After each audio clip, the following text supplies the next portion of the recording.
होता है, इसमें से कुछ एक ऐसे स्पीसीज है जो अपने लाइफ टाइम में एक बार फ्लावरिंग करते हैं, और वो भी कब 50 से 100 साल में। कितने 50 से 100 साल में एक बार फ्लावरिंग करेगा, यानी उसमें फूल कितने साल में आएगा, 50 से 100 साल, यानी एक ही बार फ्लावरिंग करेगा, उसके बाद फिर क्या हो जाएगा, उसका डेथ हो जाएगा। समझ में आया शिवम क्या कहना चाह रहे हैं? विकास हम क्या कहना चाह रहे हैं, समझ में आया? क्या बताओ? बम्बू वाले बात कर रहा है इधर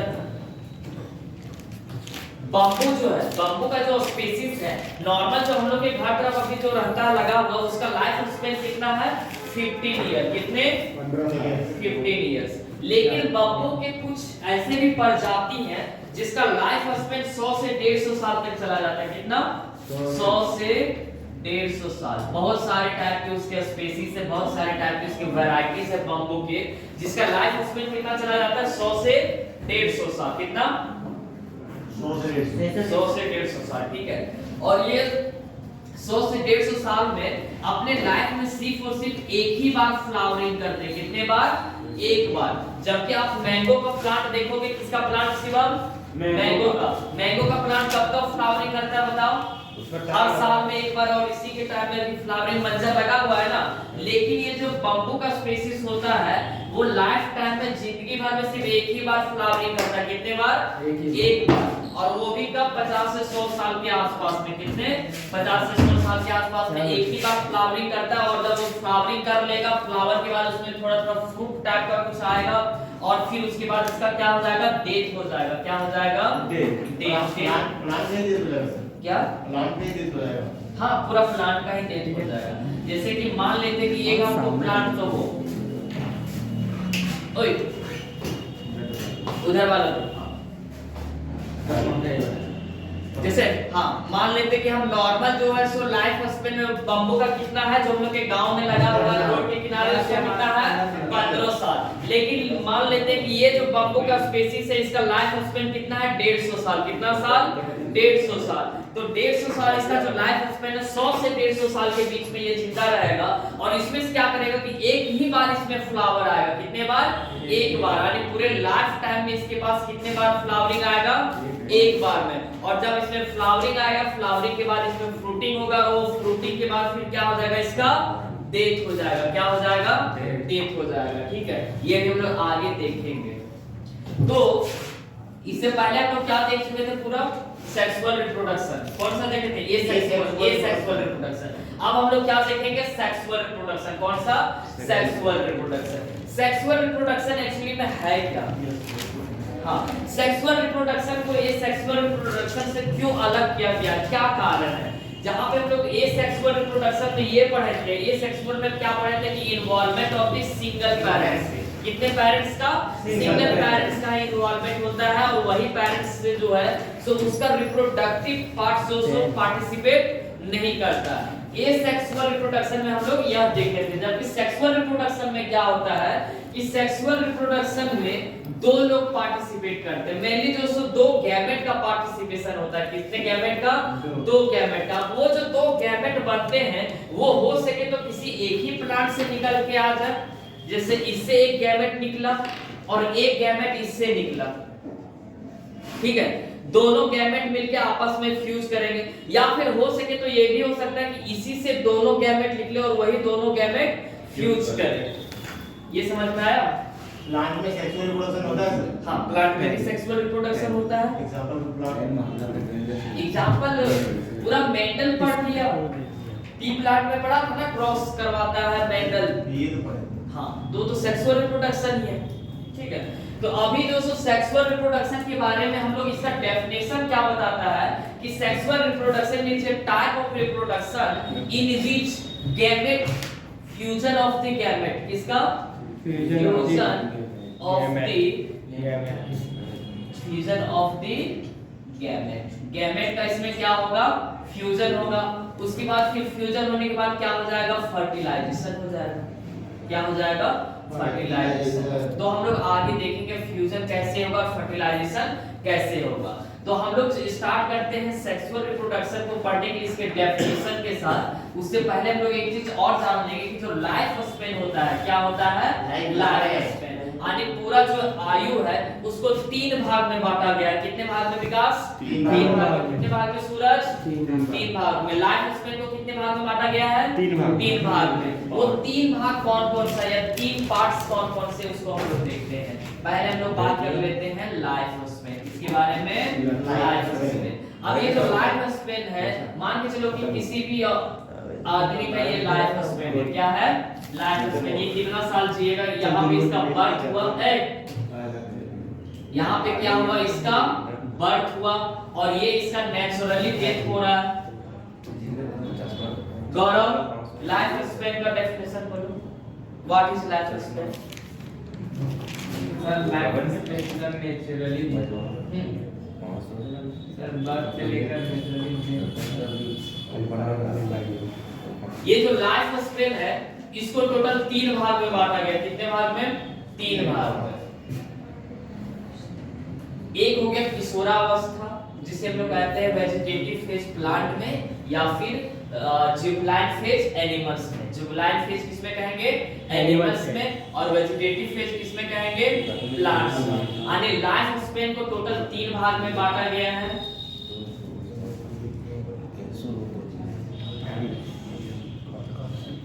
जुबलाइन फेज या फिर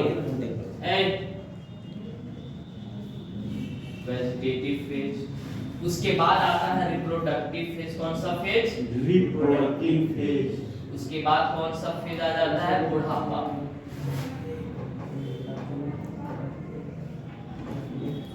इसके बाद कौन सा आ जाता है?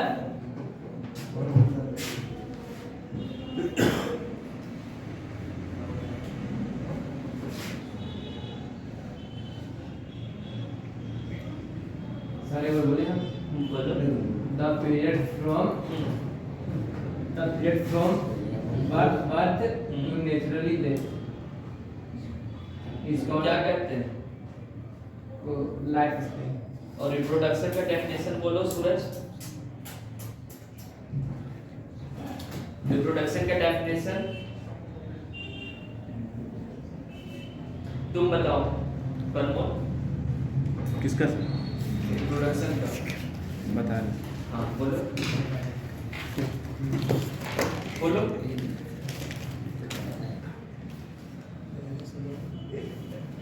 कहाँ दिख रहा है? कहीं नहीं। हाँ देखें। हाँ बोलो। Reproduction is biological process through which अपने से बोलना होगा, कैसे बोलेगा बोलो। कुछ भी लिखना होगा तब बोलो। आपका आंदोलन चलेगा। हाँ तो वही आधे मुद्दे बोलो। लाइफ स्पेन को टोटल 3 भाग में बांटा गया। कितने भाग में? 3 भाग में। कौन कौन सा है? जुबलाइन फेज, रिप्रोडक्टिव फेज और सिंसेंट फेज। इसको हम लोग कह सकते हैं ओल्ड स्टेज। क्या कह सकते हैं? ओल्ड स्टेज या ओल्ड फेज या फिर बुढ़ापा। ठीक है। एक होता है वेजिटेटिव फेज। ये वेजिटेटिव फेज हमेशा किसमें कहेंगे? प्लांट के केस में। किसके केस में? प्लांट के केस में। और जुबलाइन फेज हम लोग किसके केस में कहेंगे? एनिमल के केस में। किसके केस में? एनिमल के केस में। तो लाइफ स्पेन को टोटल 3 भाग में बांटा गया है। पहला कौन सा फेज होता है? जुबलाइन फेज। दूसरा कौन है? Reproductive phase. और तीसरा कौन है? Senescent phase. ये जो जुबलाइन फेज है, इस फेज में कोई भी रिप्रोडक्शन नहीं कर सकता। और सेनेसेंट फेज है, इसमें भी रिप्रोडक्शन नहीं कर सकता है। कुछ लोग कर लेते हैं, ठीक है, वो अलग बात होता है। तो रिप्रोडक्टिव फेज में ही मेनली क्या होता है? Reproduction process. और ये भी जो रिप्रोडक्टिव फेज है, इसको फर्दर जो 3 भाग में बांटा जाता है। कितने भाग में? 3 भाग में। एक होता है प्री फर्टिलाइजेशन, फिर फर्टिलाइजेशन और फिर post fertilisation. Pre fertilisation. Sir money plant में पानी चाहिए। ठीक है। फर्टिलाइजेशन और नहीं मैं बाकी है। 1 नंबर 6 पूरी MCS क्या हुआ? क्या हुआ? बच्चा लोग को खेलने वाली चीज नहीं है। लिखना शुरू करेगा? Yes sir. रुको, यहाँ से नहीं लिखना, ये तो हम समझा रहे थे, ठीक है। तो रिप्रोडक्शन का पहले डेफिनेशन वगैरह लिख लेते हैं। सर हो रहा है डेफिनेशन। तो यहाँ पे बस ये बताना चाह रहे थे कि लाइफ स्पेन को 3 भाग में बांटा गया है। कितने भाग में? यानी लाइफ स्पेन हम लोग किसे कहते हैं? उसके आयु को ही हम लोग क्या कहते हैं? Life span. किसके आयु को कहते हैं लाइफ स्पेन? आदमी या जानवर या किसका? जितने भी ऑर्गेनिज्म है सबका जो से बर्थ हो रहा है, बर्थ के बाद जब उसका नेचुरली डेथ हो रहा है तो उस पीरियड को हम लोग क्या कहते हैं? Life span. और लाइफ स्पेन को टोटल कितने भाग में बांटा गया है? 3 भाग में। कौन-कौन से हैं? वेजिटेटिव फेज, रिप्रोडक्टिव फेज और फिर सेनेसेंट फेज। और फेज बोलेगा तो वो आर्ट्स वाला लगेगा या फिर कॉमर्स का, बायोलॉजी के टर्म में बोलना है तो उसे हम लोग क्या कहते हैं? सेनेसेंट कहते हैं। क्या कहते हैं? सेनेसेंट कहते हैं। यहाँ पे नॉर्मल ये जो सेनेसेंट होने के बाद इस तरह से पूरा पीला हो जाता है। कैसा हो जाता है? इधर ध्यान दो, पीला हो जाता है, ठीक है। प्लांट भी तो मेनली सेनेसेंट फेज में क्या होता है कि इसके अंदर जो भी मेटाबॉलिक एक्टिविटी चलता है, क्या चलता है? मेटाबॉलिक एक्टिविटी या मेटाबॉलिक रिएक्शन का मतलब क्या होता है? बताएं तो बताओ। इसके अंदर जो भी कंप्लीट रिएक्शन चल रहा है, क्या चल रहा है? जो भी कंप्लीट रिएक्शन चल रहा है वो पूरा कंप्लीट रिएक्शन को हम लोग क्या बोलते हैं? मेटाबॉलिक। तो जब भी सेनेसेंट का फेज आएगा, यानी जब भी बुढ़ापा वाला फेज आएगा तो उस टाइम क्या होगा? उसका मेटाबॉलिक एक्टिविटी है वो क्या हो जाएगा? स्लो हो जाएगा। जैसे कि एक मान लो कि यह एक प्लांट है, एकदम पूरा हरा भरा प्लांट है, तो उसका जो जब भी रिप्रोडक्टिव फेज रहेगा या फिर वेजिटेटिव फेज रहेगा उस समय इसका जो मेटाबॉलिक एक्टिविटी है वो कैसा रहता है? हमेशा हाई रहता है, एकदम अच्छे से काम करेगा। लेकिन जैसे ही वो प्लांट या वो एनिमल जैसे ही सेनेसेंट फेज में जाएगा, कौन से फेज में? सेनेसेंट फेज में। सेनेसेंट फेज आने जब भी वो बुढ़ापा का स्टेज में जाएगा तो उसके अंदर का जो मेटाबॉलिक एक्टिविटी है वो क्या हो जाएगा? स्लो हो जाएगा। क्या हो जाएगा शिवम? स्लो। प्रमोद क्या लिख रहा है? कुछ नहीं, स्लो हो जाएगा। क्या? स्लो हो जाएगा। स्लो हो जाएगा तो उसका मेटाबॉलिक एक्टिविटी क्या हो जाएगा? स्लो हो जाएगा। इसके अलावा हम लोग एक चीज और देखें थे सेक्सुअल रिप्रोडक्शन और एसेक्सुअल रिप्रोडक्शन में कि एसेक्सुअल रिप्रोडक्शन में जो क्या होता है तुरंत थोड़ा फास्ट होता है और इसमें किसी हम लोग को दूसरे से कुछ कोऑपरेट या फिर किसी से कोई मदद मांगने का जरूरत नहीं पड़ता है। जैसे कि हम लोग बर्डिंग में ही देखे थे, जैसे कि हम लोग बर्डिंग में ही देखे थे कि बर्डिंग जो सो नॉर्मल पहले ऐसे सेल रहता है और फिर जो सो यहाँ से एक छोटा सा बर्ड टाइप का निकलता है और फिर बर्ड जब ये थोड़ा बड़ा हो जाता है क्या हो जाता है? इससे अलग हो जाता है। तो इसमें कोई जो सो कॉम्प्लेक्सिटी या कोई भी इससे दूसरे से कोई मदद लेने का कोई जरूरत नहीं है। जब भी इसको मन किया कि अब जो सो हमको रिप्रोडक्शन करना चाहिए या डिवाइड करना चाहिए था तो अपने यहाँ से बर्ड निकाला और बर्ड को थोड़ा सा बड़ा किया और इससे टूट के अलग हो गया। लेकिन जो है सो सेक्सुअल रिप्रोडक्शन में, इसमें सेक्सुअल रिप्रोडक्शन में क्या है कि पहले इसको गैमेट बनाना होगा। क्या बनाना होगा? गैमेट। गैमेट बनाने के लिए उसका जो अपने सेल का जो क्रोमोसोम नंबर है उसको जो सो हाफ करना होता है। जनरली क्या करना होता है? हाफ करना होता है, ठीक है। फर्टिलाइजेशन क्या होता है? फर्टिलाइजेशन अभी नहीं पढ़े, अभी आगे देखेंगे, इसके बाद ही देखेंगे कल के क्लास में, इसीलिए हम बार-बार नहीं बता रहे हैं, ठीक है। बताए थे ना फ्लावरिंग प्लांट में? हाँ, फ्लावरिंग प्लांट में बताए थे, लेकिन अभी इसके बाद पढ़ेंगे, ठीक है। तो इसीलिए हम उसको बार-बार ताकि तुम लोग के दिमाग में इन कर सके, इसलिए सुनो। क्या होता है कि सेक्सुअल और एसेक्सुअल रिप्रोडक्शन में क्या डिफरेंस है, पहले इस बात को समझो। एसेक्सुअल रिप्रोडक्शन में क्या होता था कि जो भी ऑर्गेनिज्म या जो भी इंडिविजुअल एसेक्सुअल रिप्रोडक्शन करता था उसको वैसे कोई परेशानी वगैरह कुछ भी नहीं होता था। जैसे कि मान के चलो यह जो सो अमीबा ही था, इसको अगर एसेक्सुअल रिप्रोडक्शन करना था तो इसको किसी दूसरे से मदद लेने का जरूरत नहीं था। ये अपने सेल ऑर्गेनल्स को पहले डबल करता था, जो भी है वो करता था और फिर अंदर से जो है सो घस के और फिर क्या हो जाता था? 2 बन जाता था। कितना बन जाता था? 2 बन जाता था। लेकिन वही एक प्लांट को जब सेक्सुअल रिप्रोडक्शन करना है या कोई भी एक एनिमल को सेक्सुअल रिप्रोडक्शन करना है तो पहले क्या करेगा कि पहले वो अपने मेटिंग पार्टनर को ढूंढेगा, ठीक है।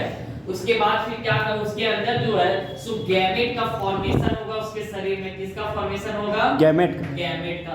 फिर वो जो गैमेट का फॉर्मेशन होने के बाद फिर उस गैमेट का दूसरे और इंडिविजुअल के साथ उसका फ्यूजन होगा, ठीक है। और वो जो फ्यूजन होता है उसी को हम लोग क्या कहते हैं? फर्टिलाइजेशन, क्या कहते हैं? फर्टिलाइजेशन।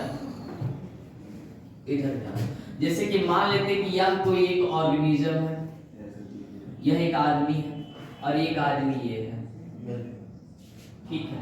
ये जो सो मेल है और ये क्या है? क्या? अदर। हाँ, इधर ध्यान दो। सेक्सुअल रिप्रोडक्शन जब भी एसेक्सुअल रिप्रोडक्शन अगर इसको करना था तो इसमें कुछ नहीं है, नॉर्मल क्या किया कि यहाँ से एक बॉडी जैसा कुछ निकाला था और इससे अलग हो गया था। लेकिन अगर इसको सेक्सुअल रिप्रोडक्शन करना है, कैसा रिप्रोडक्शन? Sexual reproduction. तो ये क्या करेगा कि पहले एक गैमेट बनाएगा, क्या बनाएगा? गैमेट। और ये भी क्या बनाएगा? एक गैमेट। और ये जो गैमेट है सो अभी इसके शरीर के अंदर ही बनेगा। कहाँ बनेगा? शरीर के अंदर ही। हम लोग आगे पढ़ेंगे कि गैमेट क्या होता है, ठीक है? क्या पढ़ेंगे? गैमेट क्या होता है। ये एक नॉर्मल ब्रीफ में जो इस चैप्टर में सबके बारे में किया गया है। तो इसके शरीर के अंदर ही गैमेट बनेगा और फिर ये दोनों का मेटिंग होगा। क्या होगा? इन दोनों का मेटिंग होगा, ठीक है, मिलान होगा। उसके बाद फिर क्या होगा कि ये गैमेट इसके बॉडी के अंदर ट्रांसफर होगा और वो जो ट्रांसफर होता है उसके बाद जो ये दोनों गैमेट का फ्यूजन होगा। क्या होगा? दोनों गैमेट का फ्यूजन। और वो जो फ्यूजन होता है उसको हम लोग क्या कहते हैं? फर्टिलाइजेशन। क्या कहते हैं? फर्टिलाइजेशन। नॉर्मल समझो कि गैमेट क्या होता है, थोड़ा सा हिंट में, ठीक है? और गैमेट बनने के बाद उसमें जो उसका क्रोमोसोम नंबर वगैरह क्या होता है इसके बारे में। नॉर्मल इसका जो पूरा शरीर बना होता है, हम लोग ह्यूमन के ही केस में लेके चलते हैं। हम लोग के ह्यूमन में कितने नंबर ऑफ क्रोमोसोम है? 22 पेयर्स यानी 46। यानी हर एक जो सेल है, पूरे बॉडी का हर एक सेल है, उसमें कितना क्रोमोसोम नंबर हो, कितना क्रोमोसोम होगा? 46। हर एक सेल के अंदर कितना क्रोमोसोम होगा? 46, ठीक है। और इसका भी जो हर एक सेल है उसके अंदर कितना क्रोमोसोम होगा? 46। और ये जो क्रोमोसोम नंबर है, इन दोनों का अगर सेल डायरेक्ट मेट करेगा कि मान के चलो इसका जो से एक सेल निकला और उस सेल का क्रोमोसोम 46 रहा और इसका भी एक सेल है और उसका भी क्रोमोसोम नंबर 46 है, दोनों सेल जब मिलेगा तो दोनों का क्रोमोसोम जुड़ के कितना हो जाएगा बताओ? 92 हो जाएगा। तो क्या ये जो नॉर्मल शरीर बन पाएगा? नहीं। इसके शरीर में जो कितना होना चाहिए? 46 ही होना चाहिए। तो इसके लिए क्या करता है कि इसके अंदर जो है सो जर्मिनल सेल होता है रिप्रोडक्शन के लिए, गैमेट फॉर्मेशन के लिए। वहां पे जर्मिनल नहीं, गैमेटोजेनेसिस के, हाँ, गैमेटोजेनेसिस के लिए जो सो अलग से एक सेल होता है और वो सेल का काम सिर्फ ये होता है कि वो सेल हमेशा मियोसिस करता है। कैसा करता है? कौन सा रिएक्शन, कौन सा डिवीजन करता है? मियोसिस। मियोसिस बताए थे ना पहले? हाँ, मियोसिस। तो इसमें क्या करता है कि जो भी सेल है, सेल के अंदर जितना क्रोमोसोम नंबर है उसको क्या कर देता है? भूल गया। माइटोसिस और मियोसिस बताए थे, तो थे। ये अभी छोड़ो, वो इसमें इस चैप्टर में वो पढ़ना ही नहीं है, ठीक है? अभी अगले चैप्टर में 2-3 चैप्टर कंटिन्यू है इस सब के बारे में। तो इसमें क्या होता है कि मियोसिस करके जो से कितना बनाएगा? हाफ करेगा क्रोमोसोम, कितना करेगा?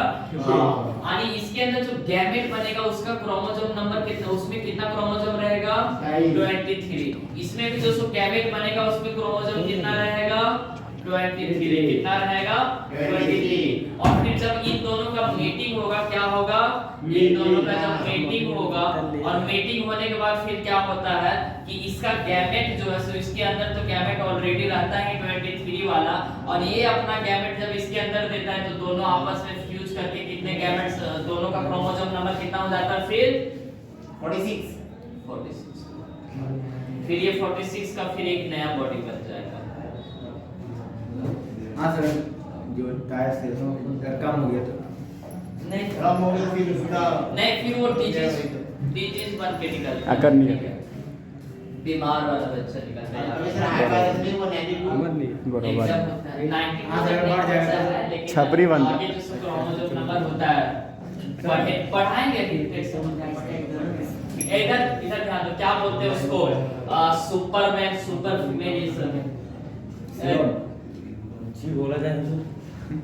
हाँ, तो हम मेनली जो सो इसमें देखो कितना कॉम्प्लेक्स था कि नहीं? सब कुछ कॉम्प्लेक्स था, इतना देर बताएं कॉम्प्लेक्स था। तो सेक्सुअल रिप्रोडक्शन कैसा है? कॉम्प्लेक्स और इलाबरेट प्रोसेस है। कैसा है? कॉम्प्लेक्स और इलाबरेट प्रोसेस। किसके कम? इलाबरेट मतलब समय विस्तार वाला, ठीक है, समय लेने वाला या एक तरह से, ठीक है। तो सेक्सुअल रिप्रोडक्शन का डेफिनेशन ही हम लोग शुरुआत ऐसे कर सकते हैं कि sexual reproduction is a complex elaborate process as compared to asexual reproduction। asexual reproduction की अपेक्षा में सेक्सुअल रिप्रोडक्शन जो है सो कैसा प्रोसेस है? कॉम्प्लेक्स और इलाबरेट प्रोसेस है। कैसा प्रोसेस है? कॉम्प्लेक्स और इलाबरेट प्रोसेस। और ये लाइन जो सो डायरेक्ट लिखा हुआ है कहां पे? एनसीईआरटी में, ठीक है। तो हम लोग स्टार्ट करते हैं। हां, अब लिखना शुरू करो। सेक्सुअल reproduction is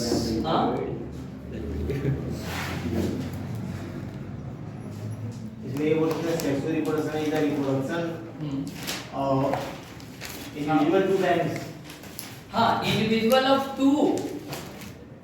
इसमें भी अभी लिखवाएंगे कि जब गैमेट का फॉर्मेशन होता है, बहुत सारे ऐसे भी प्लांट है जिसके अंदर मेल और फीमेल दोनों का फॉर्मेशन होता है, दोनों गैमेट्स का। तो उसको जरूरी नहीं होता। एक चीज यहाँ पे थोड़ा ध्यान से समझ लो कि इसके डेफिनेशन में हम लोग ये चीज जाने कि इससे भी एक गैमेट निकलता है और इससे भी एक गैमेट निकलता है, और फिर ये दोनों गैमेट जब फ्यूज करते हैं तो उससे फिर इसी के जैसा एक नया ऑर्गेनिज्म प्रोड्यूस हो जाता है। दूसरा ऐसा होता है कि गैमेट जो है सो ये भी होता है कि बहुत सारे ऐसे ऑर्गेनिज्म है जिसके अंदर मेल का भी गैमेट का फॉर्मेशन हो जाता है, फीमेल गैमेट का भी फॉर्मेशन हो जाता है। तो मेनली जो सो इस पे फोकस कहां पे करना है कि गैमेट का फ्यूजन होना चाहिए। किसका फ्यूजन होना चाहिए? गैमेट का। अब वो गैमेट है सो दो अलग-अलग इंडिविजुअल से आ सकते हैं सेम स्पीशीज के, या फिर एक ही इंडिविजुअल से दोनों गैमेट आ सकते हैं, ठीक है। यहां तक समझ में आया? बंटी और वो सब क्या निकल लिया? बहुत अच्छा। क्या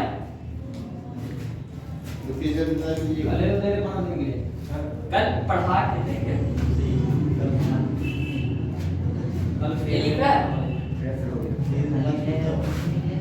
सेक्सुअल रिप्रोडक्शन इज रिप्रोडक्शन। हां, क्या चीज? इन्वॉल्व्स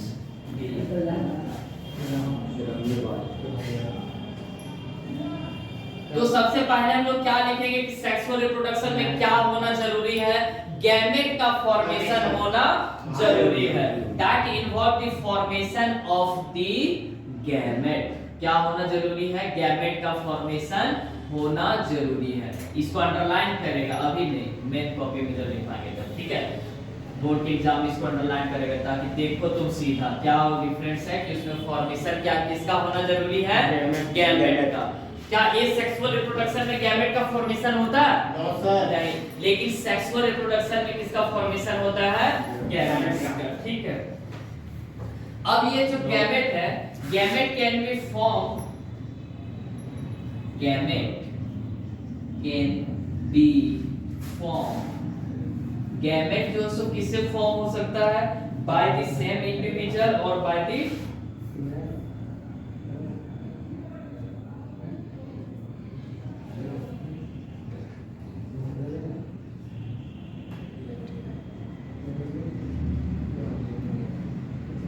नोट्स कर दीजिएगा सर। नोट्स आज रात, आज नहीं, मॉर्निंग में समझ आधा लिखिए थे। जो लिखा है तो इसका सर नोट्स खत्म नहीं नहीं, वो जो से याद करने वाला 11 बजे 12 gamete can be form by the same individual और सर इसको फेयर को भी फेयर कर दिया है। हां, फेयर करते जाओ। ये नोट्स दीजिए सर। तुमको क्या लगा फेयर नहीं करना इसको? कौन नोट्स? हां, किसका है ये? मेरा रंजीत सर। ए नहीं सर, बनाया मेरा ही ये फोटो मेरा रूम पार्ट में मतलब नीचे लोग नहीं रखता है, रंजीत सर बजाता है। क्या? रंजीत सर है। मुझे आप फेयर कर दे मास्क में जैसे वही पढ़ा है। ये नाम नोट्स देते हैं। हे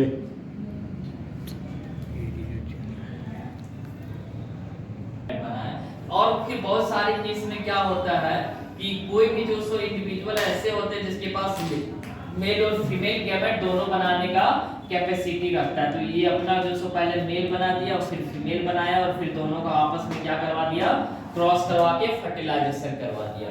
तो ये जो है सो इस स्लाइड में हम यही कहना चाह रहे हैं, ठीक है। यहाँ तक ठीक है।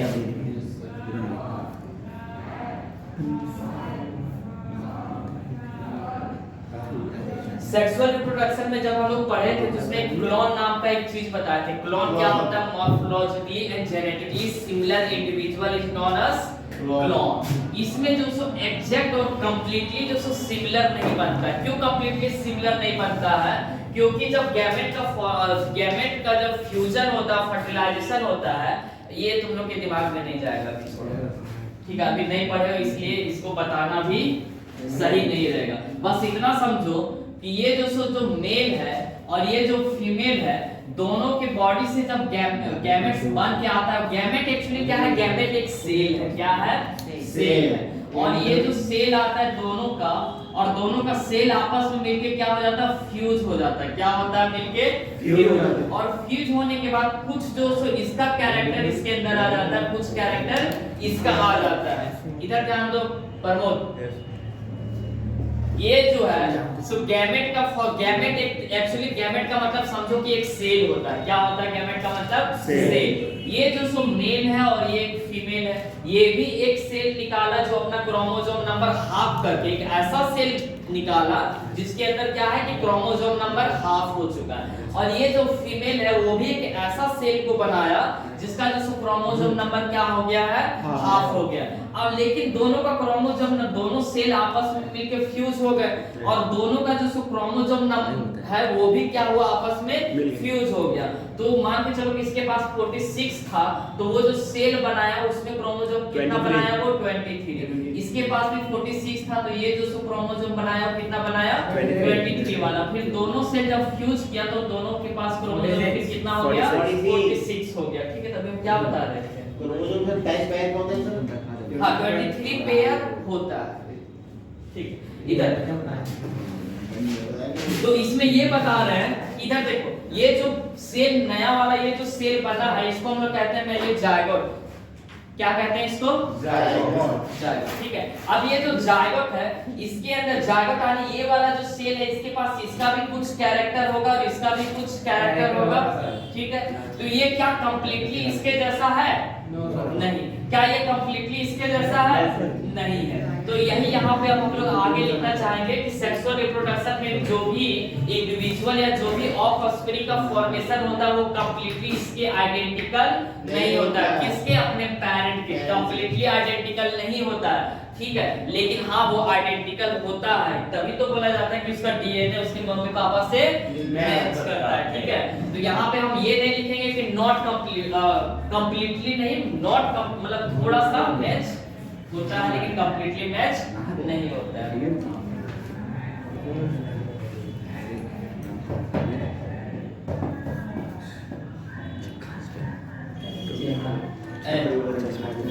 ऑफस्प्रिंग का मतलब अंगवंश, वो तो ऑलरेडी इंग्लिश है। वंशज, ठीक है। अपना परिचय ऑफस्प्रिंग,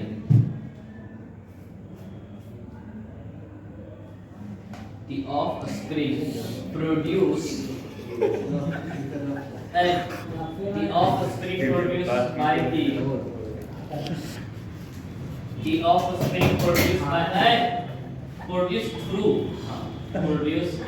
क्या हो गया सर? हाँ सर ये विवाह के नौटंकी कर रहा है। नहीं सर, भगवानों को दिखा रहा था। offspring produced इधर ध्यान देते हो, offspring produced through the sexual reproduction।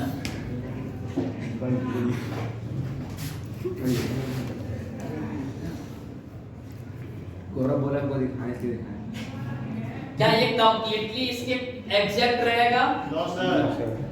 The offspring produced by offspring produced through the sexual reproduction is not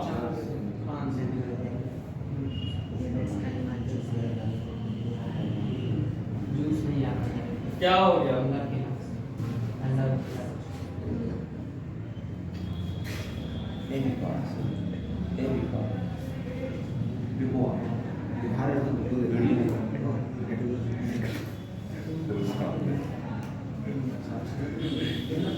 ठीक लगा रे एक नंबर दिखा प्रैक्टिकल करवा रहे साइलेंट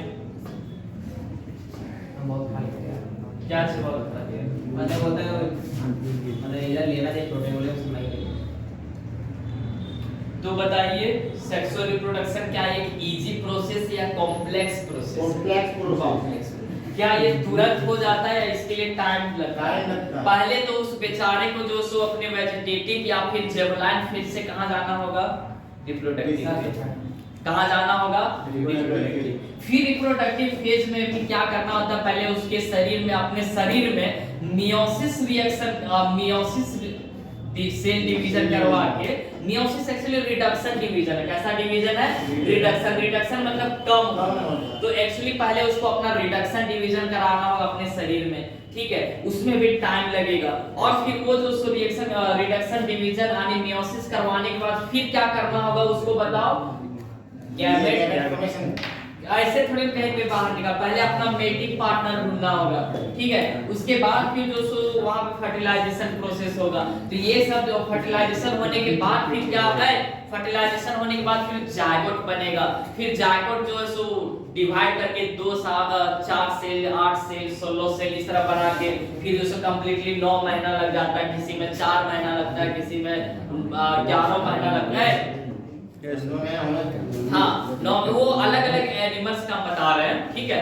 ये होता है। उसके बाद फिर क्या होता है कि उसको बोलते हैं गेस्टेशन पीरियड, ठीक है? फिर 9 महीने के बाद फिर वो क्या होता है? बाहर आता है। तो ये क्या एक कंप्लीट जो सो कॉम्प्लेक्स प्रोसेस और टाइम लेने वाला प्रोसेस है।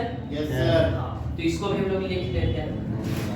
Sexual reproduction is a complex. हाँ, elaborate and complex.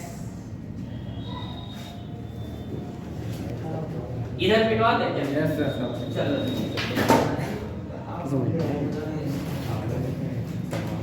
Sexual reproduction is बार जो सो बोल रहे सर बोरा पीछे मुड़ रहा है हम पीछे मुड़ रहे हैं सर बोल कौन रहा है सेक्सुअल रिप्रोडक्शन इज एन बोलेगा नहीं ध्यान रहे भाई।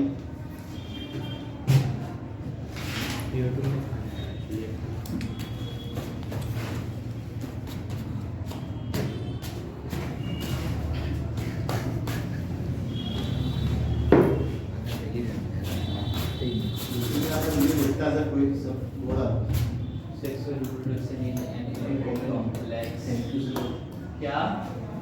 Comment sir thank you sir कोई किया हाँ जो वीडियो डाले हैं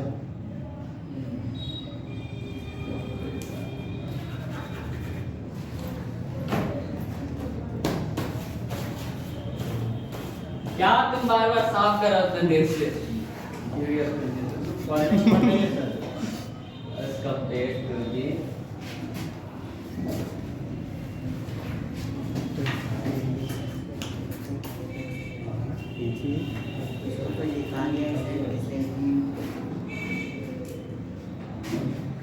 यहाँ तक लिख दिया। अब जो आगे लिखना है कि लाइफ स्पेन को जो है सो टोटल कितने भाग में बांटा गया है? 3 भाग में। Life span. हाँ, मतलब आयु को देखो ना सिंपली कितने भाग में बांटा गया है साइंस के प्रोसेस में? 3 भाग में, जबकि पंडित लोग 3-4 भाग से भी ज्यादा में बांट देते हैं। वृद्धावस्था ये जो 3-4 बता लाइफ क्या सेव भी नहीं किए डिवाइडेड इनटू कितने स्टेज में बांटा गया है? 3 फेजेस में। कौन? इसके बाद दोस्तों दूसरा कौन आ जाता है? रिप्रोडक्टिव। रिप्रोडक्टिव या फिर इसको मैचुरेशन कहते हो, ठीक है? रिप्रोडक्टिव फेज ही हम लोग लिखेंगे नॉर्मल। और फिर तीसरा कौन आ जाता है? ये सेन जॉल फेज सकते हैं जिसे हम लोग क्या कह सकते हैं? Old old phase। फेज कह सकते हैं। Old stage old phase. इसको क्या बोलते हैं? All phase. रिप्रोडक्टिव को मैचुरेशन फेज।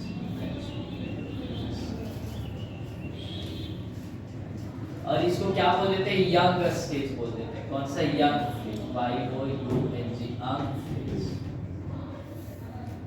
ठीक है। अब ये जो सो पहले किसी के भी लाइफ स्पेन में पहला कौन सा स्टेज आएगा, जिबलाइन फेज या फिर वेजिटेटिव फेज। कौन सा फेज आएगा पहले, जिबलाइन फेज एनिमल्स में या फिर वेजिटेटिव फेज किस में आ जाएगा तुम्हारा, प्लांट में।